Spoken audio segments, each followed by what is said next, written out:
So today's topic is about systemic mycosis. So what is systemic mycosis? It is a mycosis when the fungi is able to cause systemic illness in healthy people. It is quite rare and usually confined to specific geographic location across the world. Sometimes they are named according to the locations where they are prevalent or they are endemic. These fungus, they cause infection of internal organs and primarily they involve the respiratory system. The infection takes place by inhalation of airborne conidia and these are caused by dimorphic fungus. More than 95% of the infections, they are self-limiting and they are asymptomatic in presentation. Rest 5%, they are symptomatic and they can disseminate by hematogenous route to various organs. These infections are caused by inhalation of the fungus which exhibits dimorphism, that is, they can exist in two morphological forms, that is yeast form and mold form. These organisms are acquired by inhalation of conidia present in the soil. So basically, by the inhalation of the saprobic fungi, usually the conidia form, you get the infection. And then once they are inhaled in the lungs, they develop into yeast form. Change in the temperature determines the form. That is, the fungus is mold when it is grown at 25 degrees Celsius, or in the soil it is in mold form, but it grows as yeast in tissue and at body temperature, that is 37 degrees Celsius. This is called thermal dimorphism. So the primary focus is always lung due to the inhalation of the conidia present in the soil. From the saprobic fungi you get the infection and from there it can be transported hematogenously or lymphogenously to various organs like skin, where they will form granulomatous purulent infection. Therapeutic or treatment, amphotericin B in general is reserved for disseminated infections and azoles for other acute and chronic infection. Now with primary systemic mycosis, there is infection of internal organs of the body and is caused by dimorphic fungi. The following are the systemic mycosis: blastomycosis, coccidioidomycosis, histoplasmosis, and paracoccidioidomycosis. Now these fungi which cause systemic mycosis, majority 95% of them, they cause inapparent or asymptomatic infection which gets healed itself. And causative organism for systemic mycosis is dimorphic fungus. Starting with the first, that is Blastomyces dermatidis. It causes blastomycosis. This fungus is dimorphic fungus and can be seen or exist in mold form in soil and yeast form in host tissue. Now this yeast form, it is round shape with thick refractile wall, and this is important prominent feature for Blastomyces dermatidis, that here the budding is broad base bud is there and there is single bud but with the broad base budding. Natural habitat for this soil or for this organism and fungus is in soil which is rich in organic material. So Blastomyces dermatidis causes blastomycosis, which is also called as Gilchrist disease or North American blastomycosis, because it is basically more prevalent in the northern region of the America.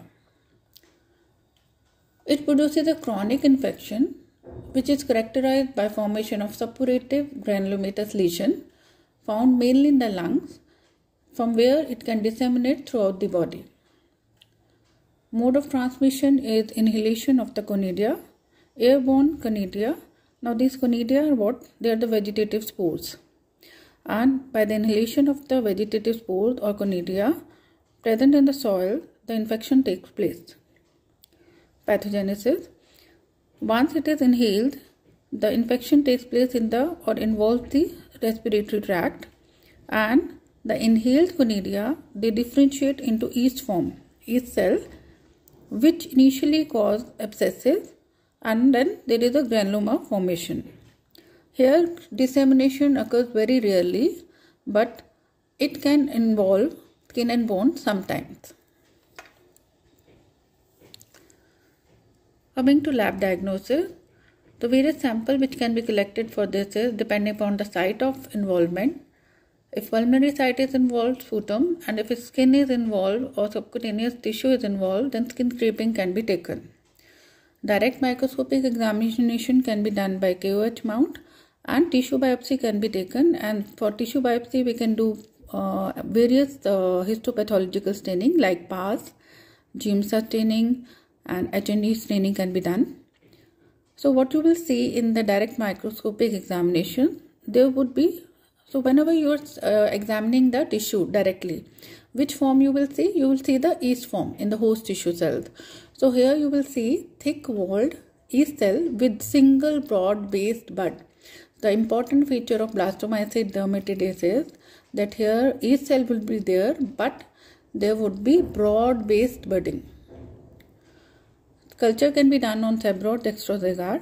Here you will see the colony as fluffy, brownish to white fungus, which forms piriform spores. Then we can go for hypersensitivity test, which is a skin test, intradermal test. Here we are using blastomycin as an antigen.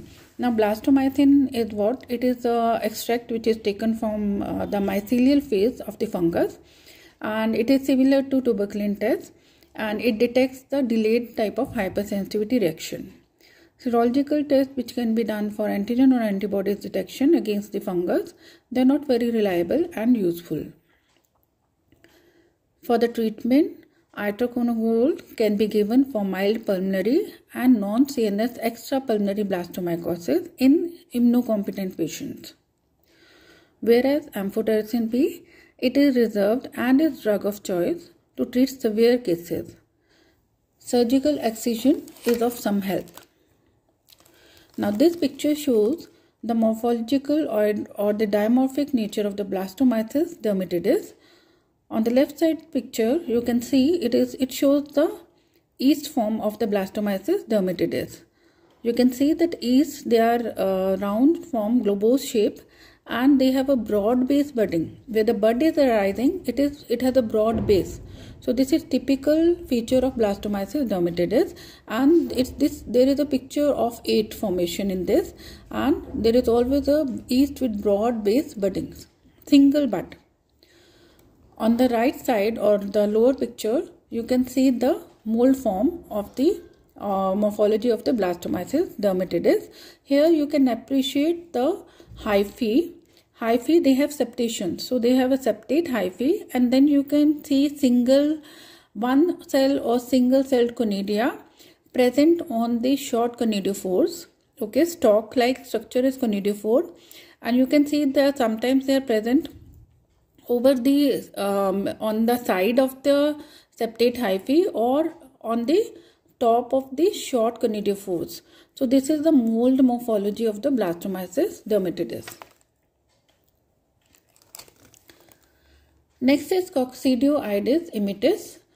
It is a dimorphic fungus which causes coccidioidomycosis, which is also known as valley fever, desert fever. So this is a dimorphic fungus again which exists in 2 forms. In host tissue, it exists as yeast form. Here you will see in the form of spherules, which contains endospores, and they will be seen as mold form in the soil and in the media when incubating at 25 degrees Celsius, and you will see hyphae with alternating arthrospores. Arthrospores are basically vegetative spores. They form cross septation in the hyphae, and they lead to formation of rectangular barrel shaped arthrospores. Now this fungi is present in the soil. Now coccidioidomycosis, it is a disease which simulates like pneumonia, where large part of the lung become consolidated. It can also infect skin, joints, soft tissues and meninges. Disseminated forms occur usually whenever there is a immune level is low or CD4 count becomes lower than 250 per microliter. Mode of transmission is same for all the dimorphic fungus by the inhalation. Here the inhalation of airborne arthrospores takes place, which are present in the soil. Pathogenesis: once these arthrospores which are present in the soil, they are inhaled, they reach the lung, alveolar lung, and there they develop, they enlarge and become more spherical and they form spherules. Now these spherules, they are filled with endospores. Further, later on, these spherules, they burst or they rupture and the endospores which are filled within, they are released. And these endospores, released endospores, they form new spherules.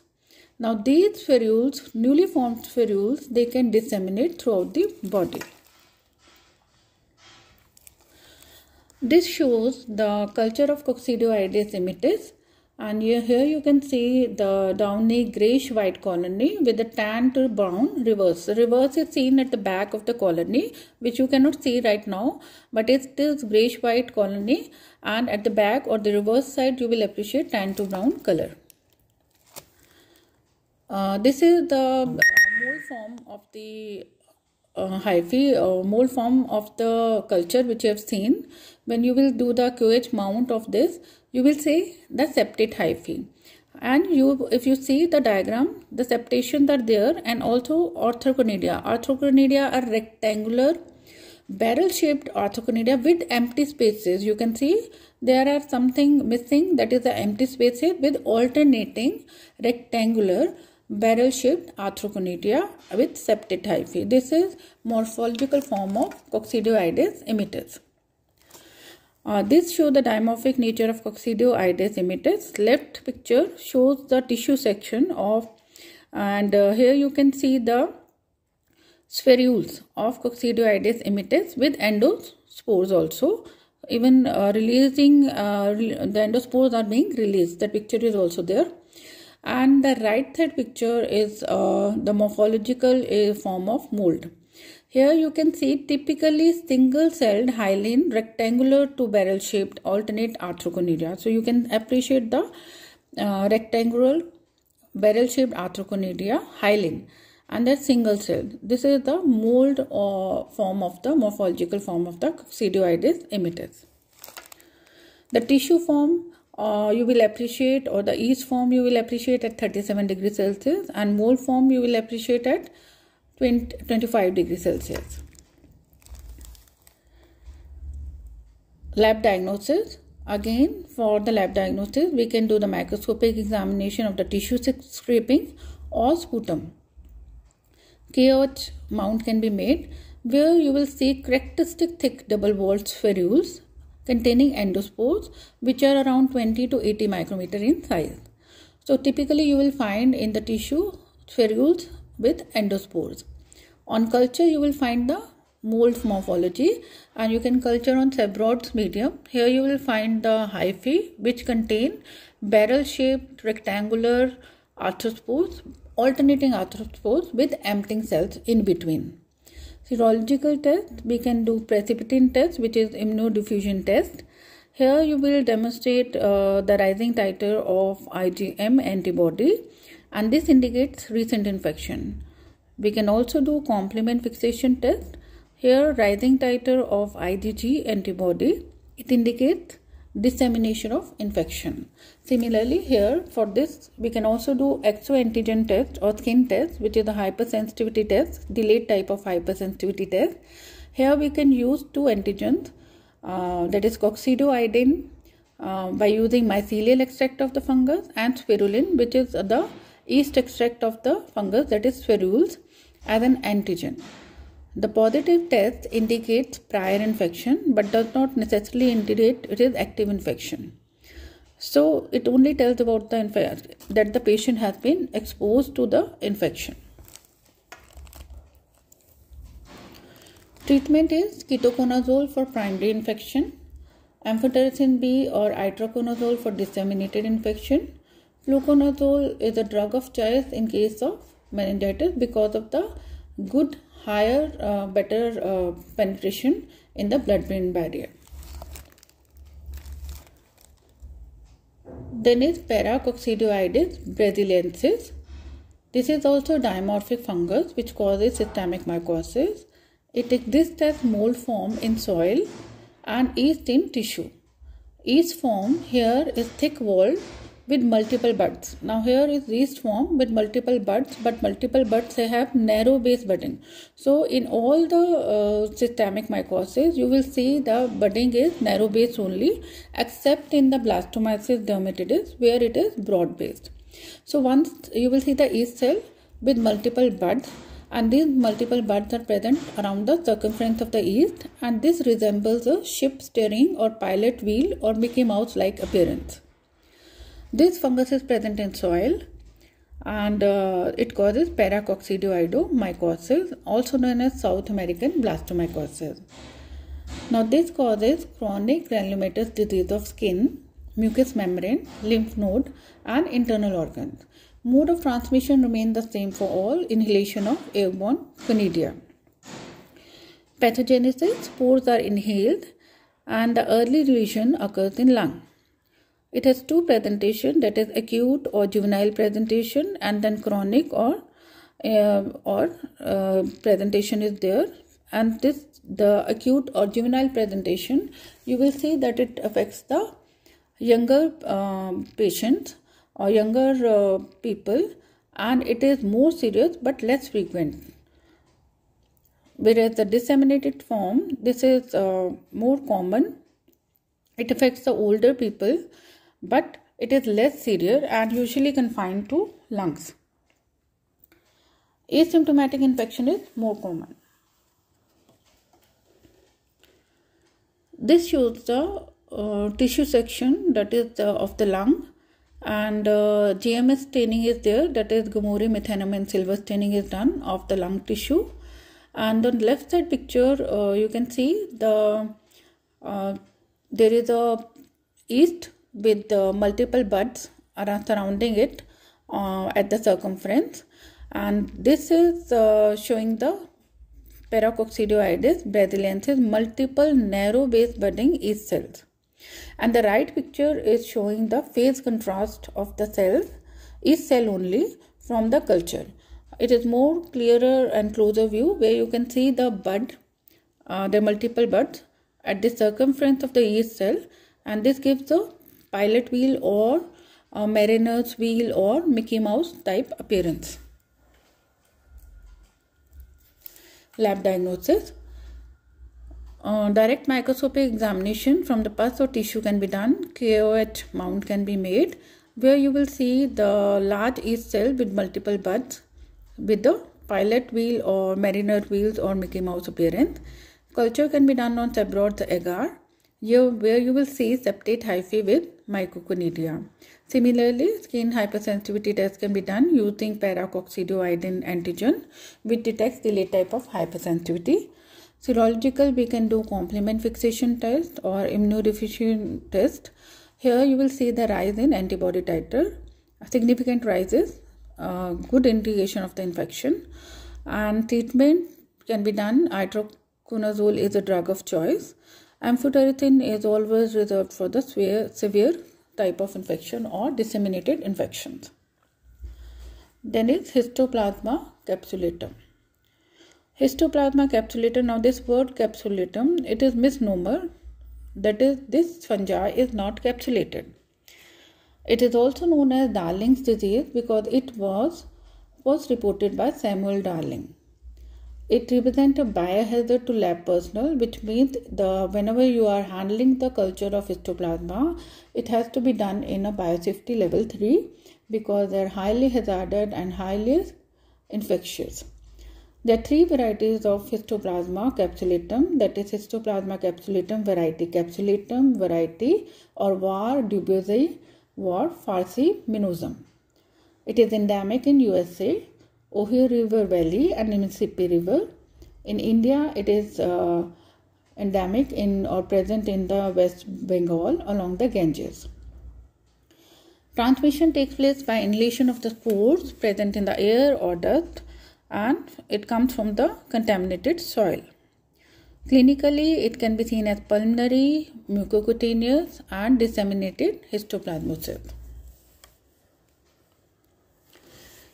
Epidemiology: this fungus is isolated from soil. Now, the soil has a high nitrogen content. This is because of the droppings of chickens and bats. And adult men, they are more affected as compared to women. 3 types I've already told you: Histoplasma capsulatum, which causes classical histoplasmosis; Histoplasma dubusii, which causes African histoplasmosis. This is confined to the Africa continent. Then it's Histoplasmosis falcimoniosi, which causes epizootic histoplasmosis, and this basically affects the animal. So it is zoonotic, and horse, mules, and are basically infected. Now, Histoplasma capsulatum, which causes histoplasmosis, also known as Darling disease.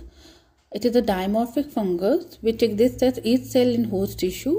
Now, this yeast form has 2 types of asexual spores, that is macroconidia and microconidia.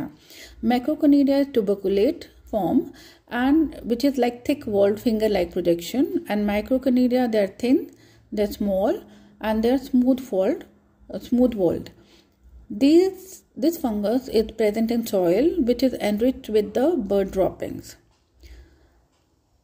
Histoplasmosis, clinically, it is acute benign pulmonary disease which is acquired by inhalation of airborne spores, microconidia, which are present in the soil, which are present in the dropping of the birds. Now, these inhaled spores, they are engulfed by the macrophages or phagocytosed by the macrophages, where they further develop into yeast form. In the tissue, the organism, it occurs as oval body yeast cell intracellularly inside macrophages or monocyte, which spread throughout the body, especially the liver and spleen. So it is a organism which affects the reticuloendothelial system. So it is intracellular fungus. Pathogenesis. So basically, the infection takes place by inhalation of the spore or microconidia present in the soil and bird droppings. It reaches the lung and it is phagocytosed by the macrophages, where it develops into the yeast form. Now, these become intracellular within the macrophages or monocytes. Usually, the CMI plays important role, and proliferation is halted by the onset of CMI within 2 weeks. And there is a formation of vasculitis, tissue necrosis, case-eating granuloma, and killing by macrophages takes place with healing, and healing takes place with fibrosis and calcification. But sometimes, so it has a presentation, pulmonary presentation, it has mucocutaneous presentation, and then it has disseminated presentation. So pulmonary infection is usually confined, but sometimes when the CMI is poor, it can disseminate to reticuloendothelial system involving lymph nodes, liver, spleen, adrenal gland, intestine, and bone marrow. This shows the culture of Histoplasma capsulatum. You can see the white colored fluffy colonies of the Histoplasma capsulatum on STA medium. This picture shows the QH mount of the culture. So in the culture which is grown at 25 degrees Celsius, you will see the mold form. So what you are seeing here is a septate hyphae, and you can appreciate the tuberculate macroconidia. The larger rounder form you can see, they are the tuberculate finger-like projections. These are the macroconidia, tuberculate macroconidia, and some of them you will find small single-celled microconidia also along the hyphae. This shows the difference or tissue morphology of Histoplasma capsulatum variety capsulatum left side, and on the right side you see the Histoplasma capsulatum variety dubusii. So basically, 2 morphological forms which are important is dubusii and capsulatum. The left side shows that both will present as in tissue as yeast form, but in capsulatum you will see the yeast would be smaller in size, 1 to 5 micrometer in diameter, and intracellular inside macrophages but smaller. Both will have narrow base budding, but the size of the yeast will be smaller in the Histoplasma capsulatum variety capsulatum. Whereas in case of the Histoplasma capsulatum variety Dubiezi, which is the right picture, there would be larger size budding yeast cell. It is, if you can see and appreciate and compare, it is larger, right side picture. It is for Dubiezi yeast form. It is 5 to 12 micrometer in diameter. And the other difference is that Dubiezi basically will not infect the lung primarily. It will involve the skin and other tissues more commonly as compared to lung. Whereas in the capsulatum variety, it will primarily involve the lung only. And it is smaller in size. Then is lab diagnosis. Microscopic examination of sputum, tissue biopsy, bone marrow aspirate can be done.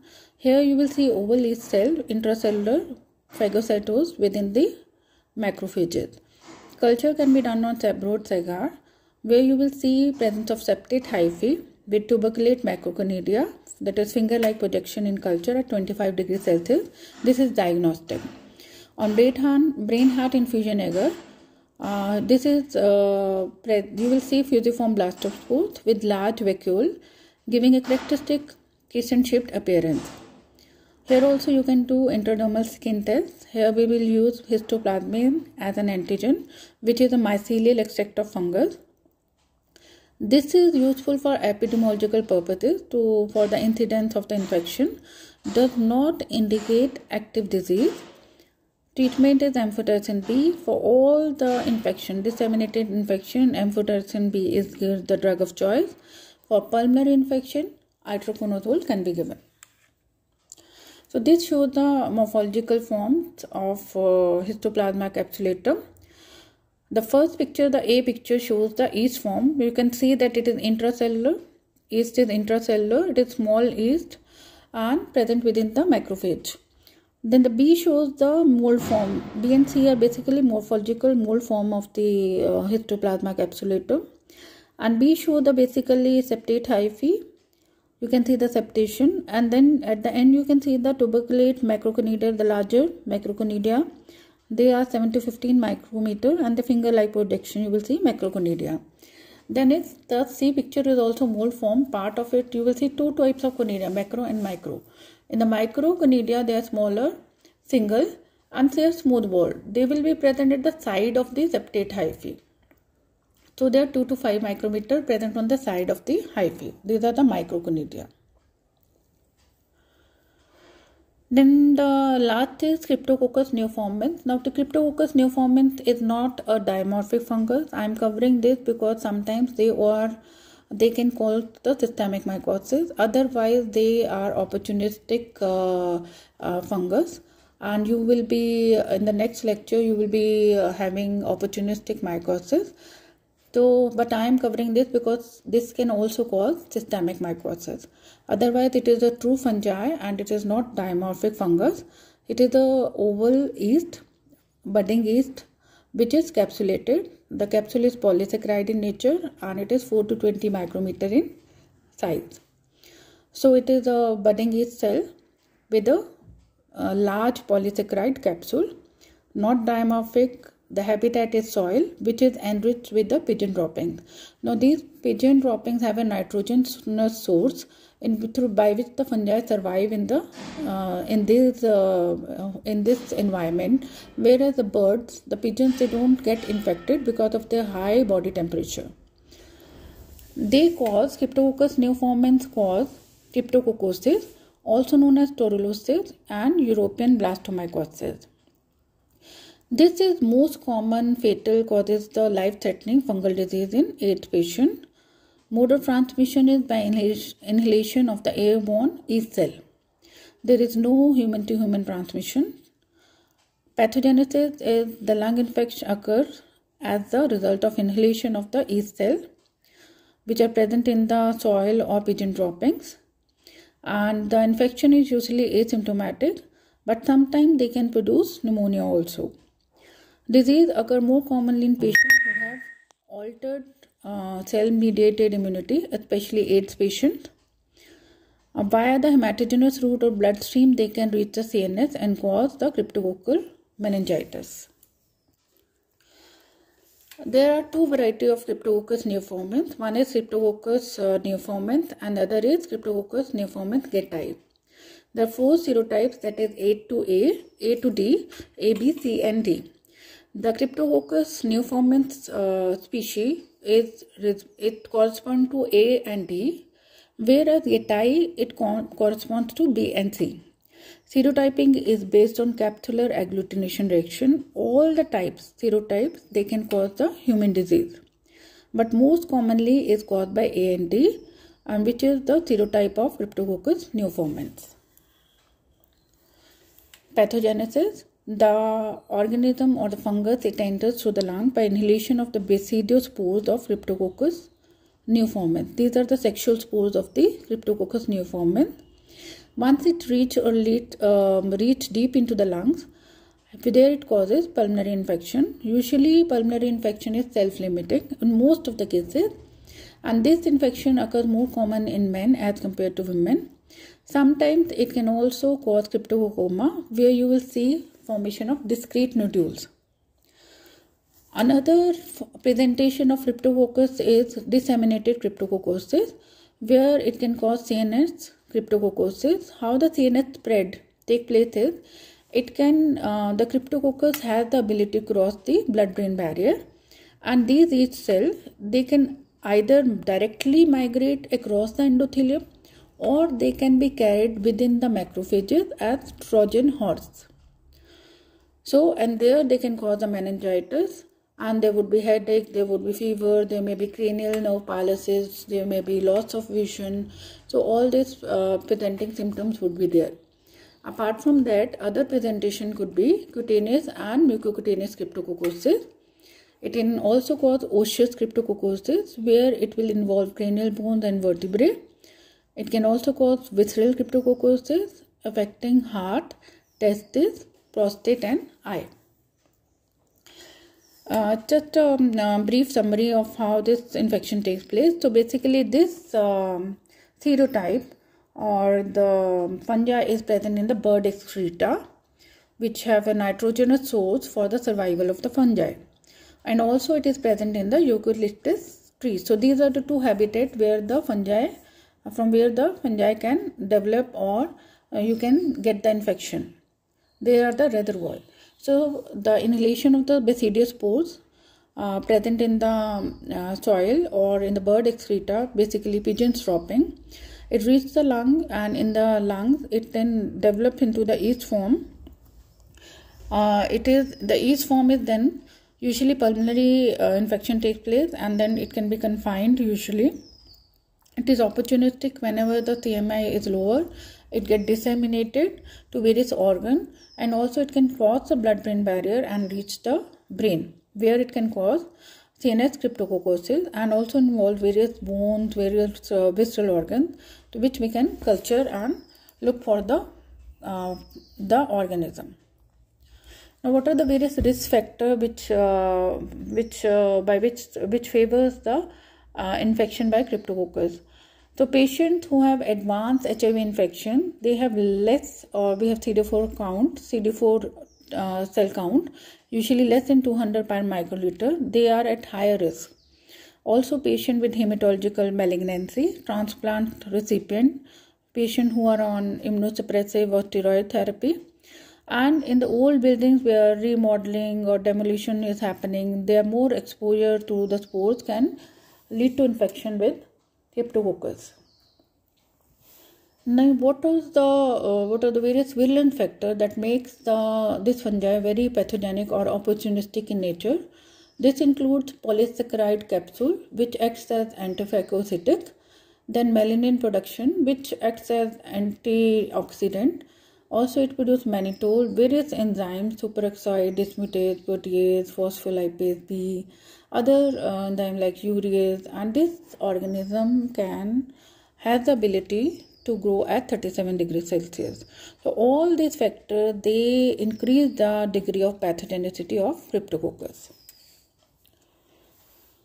The capsule basically contributes to anti-phagocytosis. It prevents the phagocytosis.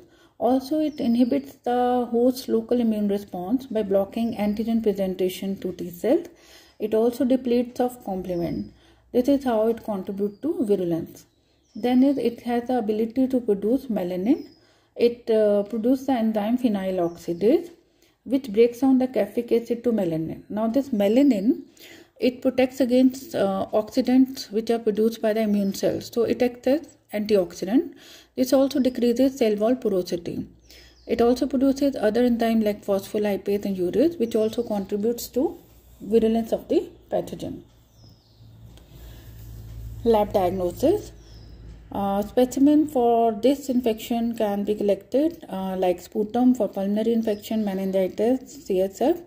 If there is a hematogenous spread, blood, skin stripping can be collected. For microscopic, we can do negative staining. Negative staining can be done with India ink and nigrosin stain. India ink is less sensitive, only 60 to 70%. We can do modified India ink staining by using 2% mercurochrome. Basically, this negative staining is done to demonstrate the capsule, and capsule will be seen as refractile delineated clear space surrounding the cell as a clear halo. Then it's KOH preparation. This is used for sputum.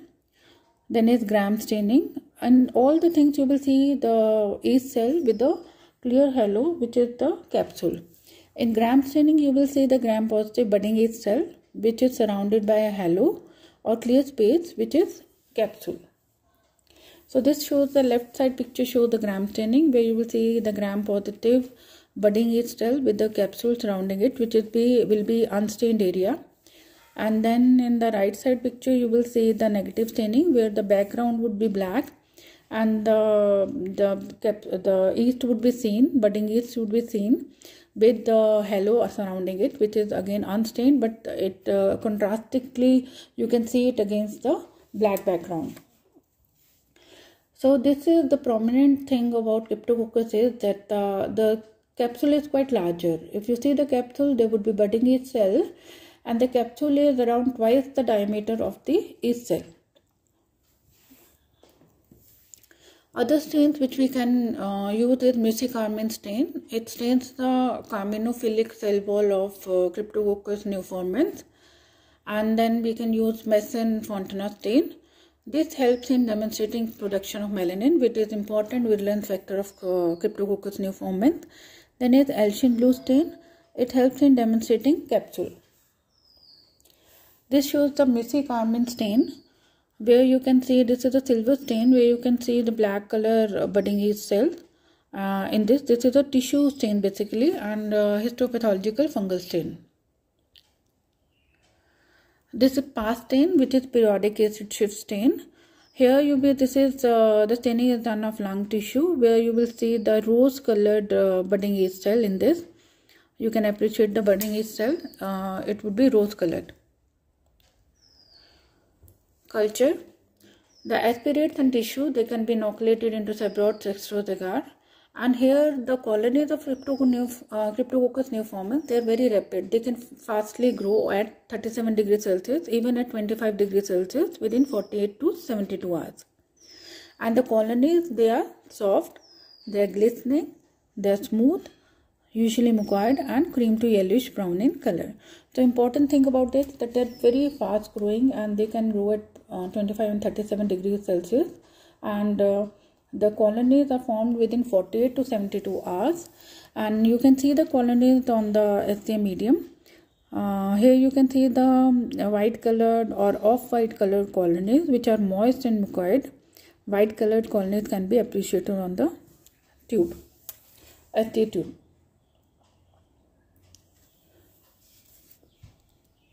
Then important biochemical test is phenol oxidase enzyme test. Basically, it helps in production of melanin, which is important feature of Cryptococcus neoformans. So it helps in detecting the melanin production by the Cryptococcus neoformans. So basically, it converts the caffeic acid, which is present in the medium, to melanin. and there is a formation of brown to black color colonies or discoloration of the colony, which can be seen on Cafficaceae agar or birdseed agar. Another important test is urease test, which is positive in Cryptococcus neoformans. This test helps in differentiating it from Candida, which you will study in the next lecture of opportunistic mycosis, which forms pseudohyphae and is urease negative. This picture shows the culture colony characteristic of Cryptococcus neoformans on birdseed agar plate. You can see the brown colored colonies which are formed. This is because of the presence of the enzyme phenol oxidase enzyme, which oxidize the Cafficaceae into melanin. So basically it tells about the melanin production by the Cryptococcus neoformans. This summarizes the important tests which should be done for confirmation or identification of Cryptococcus neoformans. Starting from the top, the colony culture, presence of colonies in the plate or culture medium. Here you can do the you can do the capsular staining, and you can see if there is a capsule formation which is present in the Cryptococcus neoformans, and also you can do the urease test. And if there is in the Cryptococcus, there would be a magenta color formation and urease test is positive. Then you can also inoculate the colonies, look for brown pigment colonies on the birdseed agar, which is phenol oxidase test positive, and melanin production is positive in Cryptococcus neoformans. Then is the CGB medium, that is Canvalin glycine blue medium. This is basically important to differentiate between the two species of Cryptococcus, that is Cryptococcus neoformans and Cryptococcus getae. Here on CGB media, the Cryptococcus neoformans, there would be no change, whereas in getae there would be cobalt blue formation will take place. So this is how you can differentiate between the you can identify Cryptococcus, and also you can differentiate between the two species of Cryptococcus.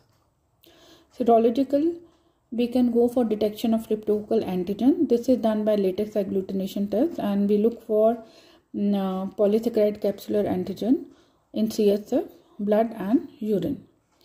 And also we can detect the serum antibodies against the fungus by agglutination and by immunofluorescence test. Last is we can do the animal pathogenicity test, that is mouse pathogenicity test. Here we inoculate the colonies into the mice intracerebrally or intraperitonally. This is fatal for mice. And then we can demonstrate in the brain of the infected mice capsulated budding age cells. This is the same thing but which we have already covered, and the treatment for this is amphotericin B along with flucytosine for meningitis. And cryptococcal meningitis can be prevented in AIDS patients by oral fluconazole. And because flucytosine is reserved for meningitis because it has higher good penetration power in meninges. This shows about the just summarizes everything which we have covered. I will just brief it to make it more simpler and easy for you to grasp. So primary systemic mycosis is caused by dimorphic fungi, and all of them, the route of or mode of infection remains the same, that is inhalation of conidia present in the soil, and then the tissue forms the yeast form. So the blastomycosis dermatitis causes blastomycosis, Coccidioides immitis causes coccidioidomycosis, Paracoccidioides brasiliensis causes paracoccidioidomycosis, Histoplasma capsulatum causes histoplasmosis. If you see, usually the primary involvement is within the lung, but sometimes from there hematogenously or lymphogenously it can involve the other tissue. Like most commonly after this primary involvement of lung, the skin and bone is involved. Later on, sometimes nervous system and visceral organs are also involved. So this is the common in all. There would be pulmonary infection and then mucocutaneous infection, or then there would be disseminated infection. Disseminated can be into CNS, into bone and joint, visceral organs and all. So this is general about all the dimorphic fungus which causes systemic mycosis. If you see the last thing, that is drug of choice, amphotericin is basically reserved for the deeper infections, systemic infection, whereas for the itraconozoles or azoles are given for the acute infections. This is to differentiate now morphologically the mold and yeast form, which you will find in all the systemic mycosis. Cryptococcus neoformans and Candida, I will just tell you about this, that both of them, they are fungi, and Cryptococcus neoformans is the two fungi, Candida albicans is yeast-like fungi, and in they don't have the mold form, they are both yeast form. And in each form, how you can differentiate is that Cryptococcus neoformans is they have capsule, and they are true fungi, there is no pseudohyphae. In Candida albicans, they are yeast-like, so there is pseudohyphae and germ tube formation. Chlamydospore is also there, and Blastoconidia is there. This you will read in the next lecture. In the systemic, I will cover all the dimorphic fungi.